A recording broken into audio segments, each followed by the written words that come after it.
বন্ধুরা, মা মেয়ে রান্নাঘরে সবাইকে স্বাগত জানিয়ে আজকে আপনাদের জন্য রান্না করতে চলেছি ফুলকপি সিম দিয়ে কই মাছের ঝোল। উপকরণে কি কি লাগছে একবার আপনারা দেখে নিন। এখানে কই মাছগুলোকে নুন হলুদ দিয়ে মেখে রেখেছি। মশলার মধ্যে আছে হলুদ গুঁড়ো, শুকনো লঙ্কার গুঁড়ো, ধনে গুঁড়ো, জিরে বাটা, নুন। এখানে কিছু সবজি নিয়েছি, তার মধ্যে নিয়েছি ফুলকপি, আলু, সিম, চেরা কাঁচা লঙ্কা, গরম মশলার গুঁড়ো, ঘি। কড়াইতে দিয়ে দিচ্ছি সাদা তেল। নুন হলুদ দিয়ে মেখে রাখা মাছগুলো এবার তেলের মধ্যে দিয়ে দিচ্ছি। তেলটা গরম হয়ে গেছে। এবার মাছগুলো এপিট ওপিট করে ভালো করে ভেজে নেব। এবার মাছগুলো উল্টে দিচ্ছি। এক পিঠ মোটামুটি ভাজা হয়ে গেছে। মাছগুলো দু পিঠেই ভাজা হয়ে গেছে, এবার তুলে নিচ্ছি। ভালো করে ভেজে নিয়েছি। বাকি যেই মাছগুলো ছিল সেগুলো ভেজে নিচ্ছি। বাকি মাছগুলো ভাজা হয়ে গেছে, তুলে নিচ্ছি।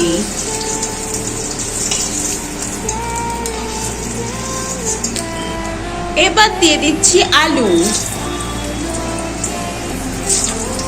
আলুগুলো হালকা ভেজে নেব।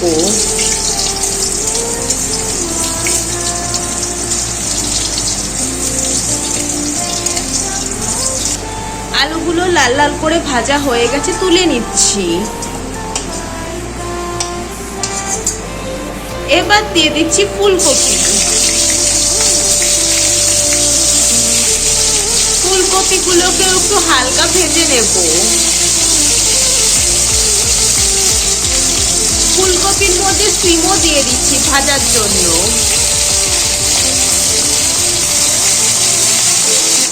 একটু নুন দিয়ে নিচ্ছি।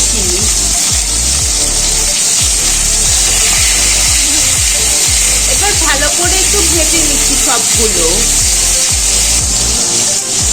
ফুলকপি আর সিম দুটোই ভালো করে ভেজে নিয়েছি, এবার তুলে নিচ্ছি।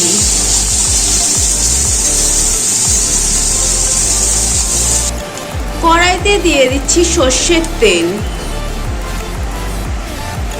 সর্ষের তেলেই রান্নাটা করব। ফোড়নে দিয়ে দিচ্ছি গোটা জিরে, সাদা জিরে ছিল। একটা বাটিতে নিয়েছি জল, এগুলোর মধ্যে মশলাটা দিয়ে দিচ্ছি। প্রথমে দিয়ে দিলাম জিরে বাটা। এবারে দিয়ে দিচ্ছি হলুদ গুঁড়ো, শুকনো লঙ্কার গুঁড়ো, ধনে গুঁড়ো, নুন।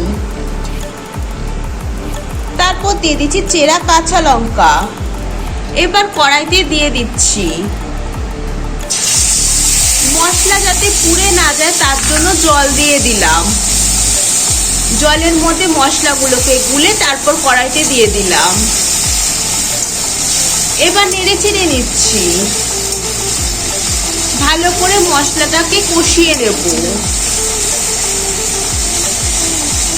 স্বাদ মতো চিনি দিচ্ছি। তারপর নেড়ে চেড়ে নিচ্ছি। মশলা কষানো হয়ে গেছে, এবারে দিয়ে দিচ্ছি ভাজা আলু, ফুলকপি আর সিম। তারপর মশলার সাথে সবকিছু মিশিয়ে নিচ্ছি।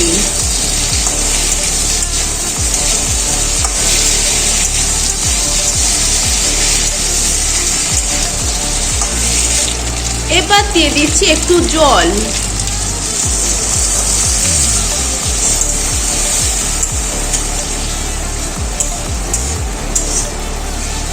এবার দিয়ে দিচ্ছি ভেজে রাখা কই মাছ। মশলার সাথে মাছগুলোকে মিশিয়ে নিচ্ছি।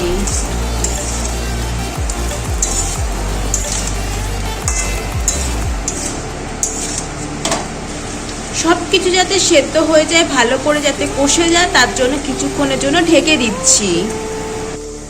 3 থেকে 4 মিনিট পর ঢাকনাটা তুলে নিচ্ছি। এদিকে আমাদের সবজিগুলো সেদ্ধ হয়ে গেছে।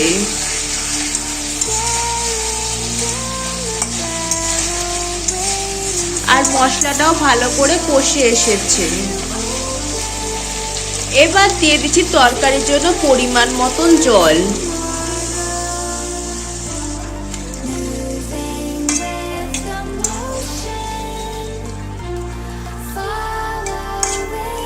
তরকারিটা আমাদের ফুটে এসেছে। এবার ওপর দিয়ে দিচ্ছি গরম মশলার গুঁড়ো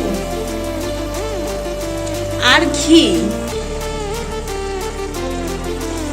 ফুটে এসেছে, রান্না হয়ে গেছে, গ্যাসটা বন্ধ করে দিচ্ছি।